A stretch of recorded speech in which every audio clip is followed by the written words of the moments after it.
Bom dia, hoje estamos aqui com o Anderson, professor de Geografia da Maple Bear. Baré, hoje a gente ia discutir um pouquinho sobre os lençóis freáticos. Você poderia explicar pra gente o que são, como funcionam?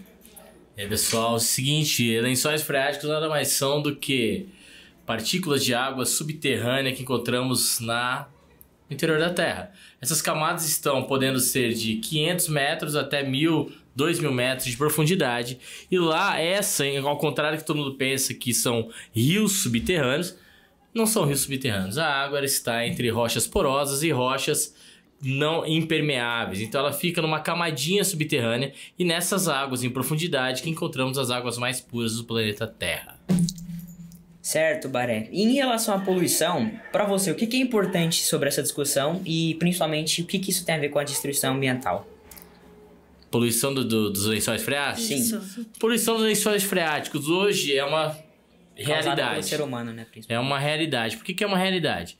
Porque hoje nós temos um perfil agrário brasileiro ao qual a gente usa muito adubo, fertilizante, pesticidas e outros produtos químicos que penetram na terra e ao penetrar na terra eles acabam contaminando o lençol freático. Antigamente era muito normal cemitérios contaminarem o lençol freático, porque os corpos soltavam churume, esse churume chegava no lençol freático e essa água se tornava imprópria para o uso. Hoje nós temos grandes regiões do Brasil com águas impróprias para o uso, porque é uma coisa bem simples, que é o fato de você estar levando pesticidas, fertilizantes, venenos até as águas profundas, que seriam as águas mais puras que nós temos, acabam sendo prejudicadas ou contaminadas por esses lençóis freáticos. Principalmente essas áreas profundas que não estão tão fundas, com 1.500 metros de profundidade, 1.000 metros, mas um pouco mais rasa, com 200, 300, 400. E isso tem afetado o perfil hídrico de todas as cidades, diminuindo a quantidade de captação de água. É o que tem ocorrido hoje em Rio Preto. Isso também acaba afetando a gente economicamente? Economicamente, com certeza, porque grande parte das nossas águas vem do lençol freático. Se nós pensarmos em Rio Preto, a captação de água de São José do Rio Preto é dividida entre águas profundas e águas superficiais, que é a represa municipal. A região central, aquela região mais antiga de Rio Preto, a água vem da represa, ela é tratada na Estação das Águas ou no Palácio das Águas e retornam para as habitações. Quando nós pensamos em águas profundas, que é a maior parte da água de Rio Preto, imagina se não houvessem essas águas. O que seria afetado a nossa economia? Outra questão, imagina que a quantidade de produtos químicos que nós temos que lançar nessa água para purificá-la, como flúor, entre outros, que a gente sempre é colocado nessas águas. Para que precisamos disso? Precisamos matar bactérias, precisamos matar germes, precisamos até combater esses pesticidas, esses venenos que estão na água. Então, para fazer essa purificação, é um gasto econômico. Segundo problema, aumento do custo da água na cidade, aumento do custo da água, que a gente vai falar assim, do repasse do SEMAI para a casa. Isso vai aumentar os custos. Outro problema, aumentar o custo de captação. Em São José do Rio Preto há um projeto de captação de água do Rio Grande, ali próximo à fronteira do estado de São Paulo com Minas Gerais, trazendo essa água para cá, do Rio Grande para cá para ser abastecida. Olha o percurso que essa água vai trazer, olha o custo, olha o problema ambiental que podemos ser gerados por causa dessa captação. Então, economicamente falando, é um desastre. Você falou um negócio interessante, né, da economia. Falando no nosso Brasil, você acha que o agronegócio, quando ele passa veneno nas plantações para prevenir justamente esses bichinhos, né, que ficam nos alimentos, ele acaba poluindo muito o lençol freático, né? E tem relação com tudo isso daí que você falou. Sim, se a gente for analisar... Desculpa, Carol, pode falar. Como o Joaquim falou, o que você acha que a gente podia fazer para melhorar essa questão? Porque, querendo ou não, o Brasil é um país agropecuário. Que depende, né? Exato, e a gente depende totalmente desses pesticidas, fertilizantes, venenos, E etc. acaba sendo um ciclo também, né? Porque a gente acaba poluindo, mas precisa da água pra continuar gerando. E a água é o que faz pra gerar. Exato. Isso, exato. Nós temos no Brasil, o Brasil é um país agrário, e o maior desperdício de água que nós temos hoje é no campo. Tanto que vocês acabam estudando pegada hídrica, que na realidade é o quanto de água necessita-se para fazer determinada coisa. Então a gente vê que o campo brasileiro é o que mais consome nossa água, ponto. Essa água vem de onde? Rios e lençol freático. Segundo ponto, a poluição dos lençóis freáticos através de pesticidas, fertilizantes e venenos agrícolas. Para quê? Para que a agricultura cresça. O que temos que fazer? Hoje, olhando o cenário como um agrobusiness, não tem muito o que ser feito. Olhando o cenário, o correto seria mudar a forma como é a agricultura brasileira. E tem como fazer mudar? Isso? Não tem como a gente fazer isso agora. Existem propostas e ideais. Então, por exemplo, a gente tem a agrofloresta, que é uma proposta muito importante. A agrofloresta, na realidade, eles plantam produtos como verduras, legumes no meio de uma floresta, sem destruir, sem devastar, e utilizando a própria adubação orgânica da floresta, com queda de folhas, árvores, galhos, etc., para que produzam-se. É uma ideia. Plantações orgânicas são ideia, mas quando a gente capta isso para um agronegócio, o agronegócio é produção de commodity para exportação, em produção em grande escala. Isso hoje não há uma solução rápida e fácil. A solução seria novos tipos de fertilizantes, novos tipos de pesticidas que não agredissem o meio ambiente. Existe propostas sendo feitas no mundo todo para que isso possa ser uma ideia gerada e um produto a ser feito. Hoje existem, lógico, pesticidas muito menos agressivos que no passado. Houve-se uma evolução. Mas a curto prazo não há uma solução para isso. E a solução não é também falar assim, vamos parar de produzir. Que também não é uma solução. A gente cai num ciclo, que é um loop meio que infinito. Eu, para a produção, preciso de água, essa água ela é poluída, que eu preciso poluir, preciso de fertilizante para poder comer e sustentar. O ideal seria, então, uma nova produção de pesticidas, fertilizantes e outros bens que não destruíssem tanto ou agredissem menos o meio ambiente. Você acredita que a destruição ambiental e principalmente o desmatamento acaba gerando erosão, né? E isso acaba indo para o solo também, ou não? Em relação à poluição, a erosão do solo. A erosão do solo, no caso, quando o solo está exposto, sem gramas, sem árvores, há uma maior destruição desse solo, criando-se perca de solo. Para talvez quem não entende ou nunca ouviu falar, solos não são recicláveis ou eles não surgem novamente. Uma vez que o solo foi decomposto, não volta mais. E nós temos uma perca de solo muito grande no mundo. No Brasil também. Por que a gente tem uma perca de solo muito grande no Brasil? Porque o agronegócio, o fato tiramos a quantidade de produção, deixamos sempre o solo exposto. E o solo exposto, ele gera perca de solo. Qual é o problema disso? O problema nós estamos diminuindo a quantidade de campo, aumentando a desertificação, aumentando o problema no campo brasileiro. Isso é um problema muito grave. A perca de solo também gera problemas nas águas? Gera. Porque com a destruição do solo, eu vou gerar, além da vossoroca, que é uma perca total de solo, eu vou gerar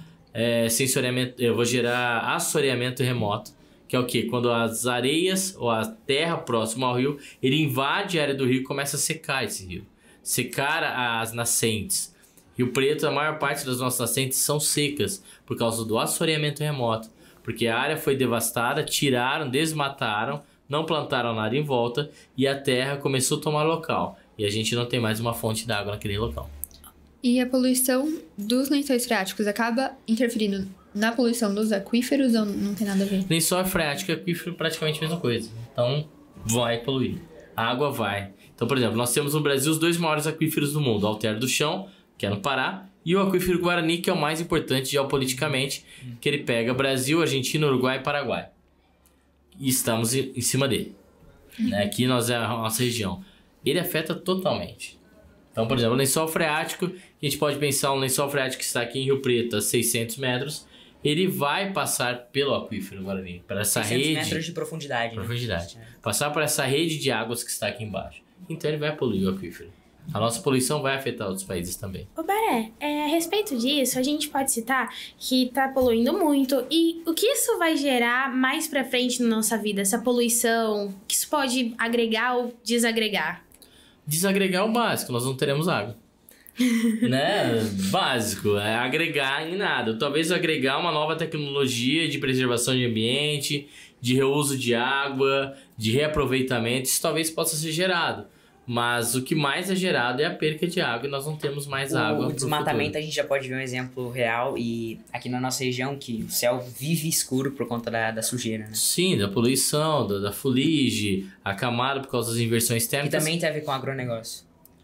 Tem relação. Não totalmente, mas há uma relação. Porque no fato a gente tem o agronegócio, expansão da área urbana, expansão de casas, de crescimento Principalmente isso, urbano. né? Porque você tira o filtro que Tira tem o filtro de perto água. das cidades. Sim. Além de ser um filtro de ar, ele também é um filtro de água, a floresta, né? A gente pode pensar que elas fazem uma captação de água, elas fazem uma filtragem de água. E a gente destruindo, a gente não vai ter. Com relação a isso, a gente vai ter uma diminuição de chuvas nas regiões também, que chuva é benéfico para o lençol freático, porque quando chove, a água ela penetra na terra e a terra vai levando essa água até o lençol freático. E você, com as suas experiências, você diria que tá perto de ocasionar isso, de acabar a água por conta da poluição, se a gente continuar do jeito que a gente tá? Não estamos. Por que não estamos? Hoje há projetos das águas superficiais serem despoluídas. Existe. Não é difícil. Existem cidades no Brasil que, por exemplo, que já despoluem, torna-se uma água pura com 98,9% de pureza. Ai, Maranhão, 2%. Fica tranquilo, a água que você bebe é 96%. É mais suja que a despoluída, fica tranquilo. É só mais sujo. É só. Mas lógico, isso não vai fazer mal para o seu organismo. Existe a despoluição, sim. Existem técnicas, mas nas águas superficiais, não nas águas profundas. Nas superficiais a gente tem como fazer. O que não faz? Por que a gente não faz? Pela oneração, pelo custo. Eu sou de uma cidade que perto chamada Catanduva, né? Criado em Catanduva. Catanduva conseguiu despoluir o rio principal da cidade. Hoje o rio, você vai ver, tem pessoas pescando. Mas eram um dos rios extremamente poluídos e fedia muito. Hoje não fede. Tá? Hoje é tranquilo. Por quê? Porque houve um processo de despoluição. Então, por quê? Porque até a década de 70, 80... todo mundo achava que todas as águas, mesmo poluídas, que se eu lançasse no rio, como o rio era corrente, ele levava a poluição embora e ele despoluiria sozinho. Então, a ideia é retroceder e refazer tudo isso. Hoje existem leis que obrigam o município a ter uma central de despoluição. Então, o esgoto da sua casa não vai para o rio. O esgoto da sua casa vai para o núcleo de tratamento de água. Aqui em Rio Preto nós temos esse núcleo próximo à Fundação Casa, indo para Ipiguá, que é um centro onde ele despolui essa água, trata essa água e manda de volta. Tá? Mas manda de volta como? Pura, manda bem. Ou seja, serve a gente tem para muita várias dependência disso, né? Temos. Isso economicamente falando, é um custo, uma oneração maior. Tem como viver numa cidade sem poluir? Não. E você acha que, assim, essa parte que você falou, que é caro, tudo, você acha que falta incentivo governamental? Ou é só muito caro mesmo e o Brasil não tem uma estrutura financeira agora para conseguir realizar isso a todo momento? Nós temos estrutura financeira. Nós temos maneiras de se fazer. Talvez falta-se um pouco de interesse em fazer. Porque é um problema, vamos ser sinceros sobre política. Você vê o que está debaixo da terra? Não. Você vê os canos passando? Não. Dá voto? Não dá voto. Não. Dá voto é limpar a avenida e passar asfalto. Exato. Sim. E ou reformar o prédio da Propaganda, prefeitura. né? Que dá propaganda política. Fundo do Rio, fundo da Por mais baixo que da seja cidade. mais importante, né? Na maioria das vezes. Isso é mais importante, mas ninguém vê. Então não dá voto. Eu lembro que Catanduva, quando houve esse projeto de despoluição do rio, que é o do centro da cidade inteira, foi um caos, porque todos os canos caíam no rio. A partir de agora eu tenho que mudar os canos. Eu tive que quebrar todo o centro da cidade, porque os canos estão embaixo da terra. Então, é fácil? Não é. Tanto é que você vai olhar para Dubai, o maior prédio do mundo, Khalifa, não sei o que é Khalifa. É o Burj Burj Khalifa. Khalifa. Burj Khalifa. Não tem saneamento básico, não tem esgoto. Exato. Porque esqueceram de fazer os canos embaixo dele. E é o mesmo esquema, da propaganda, né? Da propaganda, ele é lindo. E o maior você não vai prédio do mundo. destruir, né? Ah, não. Então, na realidade, há uma fila gigante nele de limpadores de fossa. Quando acaba o dia, eles vão limpando essas fossas para levar esse lixo para outro lugar. Então, por quê? Porque não E tem, vai ninguém saber onde está vendo. descarta também, né? Lá estão usando como forma de adubação. Certo. Dá para se fazer. Então a mesma água que, no caso, sairia das fossas vai pra muitas vezes... Para outro Adubar. lugar. Para adubo. Então, por exemplo, tratamento de água em algumas cidades, essa água para não voltar para o público, ela é reutilizada em toda a vegetação local também. Ou limpeza de praças ou local. Também funciona. Uma outra proposta que a gente não usa muito, né? Sobre águas, não falando de superficiais, nem águas mesmo, que surgiu um projeto alguns anos atrás chamado Casa Ecológica. Vocês já ouviram falar disso? Que é uma casa construída com várias caixas d'água embaixo dela de captação de chuva, de reuso. Para armazenamento. Para armazenamento. Então, por exemplo, lavei a louça, frutas. Essa água não é lançada fora. Ela vai para uma caixa d'água. Porque ainda tem um uso sobre aquilo, né? Passa por uma filtragem. O que vai acontecer com ela? Você vai limpar o seu quintal, aguar a sua planta. Né? Tomei banho, vai aguar a planta. Aguar a planta dá. Choveu. Para esses reusos externos da casa. Sim. Funciona e dá. Diminuiríamos o consumo de água. É como se fosse menos casas usando, né? Menos casas usando, parabéns. E voltando naquela ideia de ciclo que você tinha dito que plantas ajudariam a filtrar a água e ao mesmo tempo, se a gente não jogasse dejetos no rio e sim usasse como adubo, ajudaria as plantas a filtrar mais, né? Então volta nessa... Quer dizer, a natureza é cíclica. O problema é a gente está cortando alguns ciclos e ao cortar alguns ciclos nós geramos um caos. Então o mundo hoje está um caos porque os ciclos corretos foram cortados. Então é isso que tem acontecido conosco. Você acha que, assim, hoje a gente precisa dar mais visibilidade para essas discussões do meio ambiente? O que você pensa? Há uma necessidade. Essas discussões do meio ambiente, elas só começaram na Conferência de Estocolmo, em 1972, aproximadamente. Mas elas são fracas no Brasil. Precisamos haver uma discussão maior sobre como cuidar do meio ambiente. Sobre o futuro, né? Pro futuro. Porque a gente não... Pensando em futuro... Nosso futuro é muito pouco. E a gente não sabe o que tá por vir, né? Nós pensamos em Rio Preto. Rio Preto é uma cidade legal. É a principal cidade do Brasil em saneamento básico. Acho que é a segunda, se eu não me engano. Não, é maior, é a primeira. É a primeira? Já? Primeira. A última vez que eu vi tava em segunda. É a primeira. Então... O Brasil é a cidade com o maior número de saneamento básico. Qual que é a importância disso? Que o nosso esgoto, ele é tratado.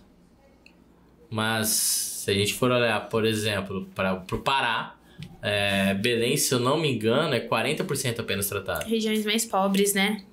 Regiões pobres também, mas não só regiões pobres. Se você for pro Rio Grande do Sul, também não tem tratamento. Também não tem, Não tem tratamento de água.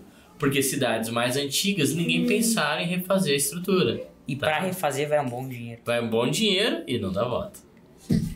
Sempre pense no voto, que é muito importante. É isso, Baré. A gente agradece pela sua participação. Estamos muito juntos. obrigada. Muito obrigado. Obrigada, Baré. Tudo de bom pra vocês. Eu também. Igualmente. Tchau.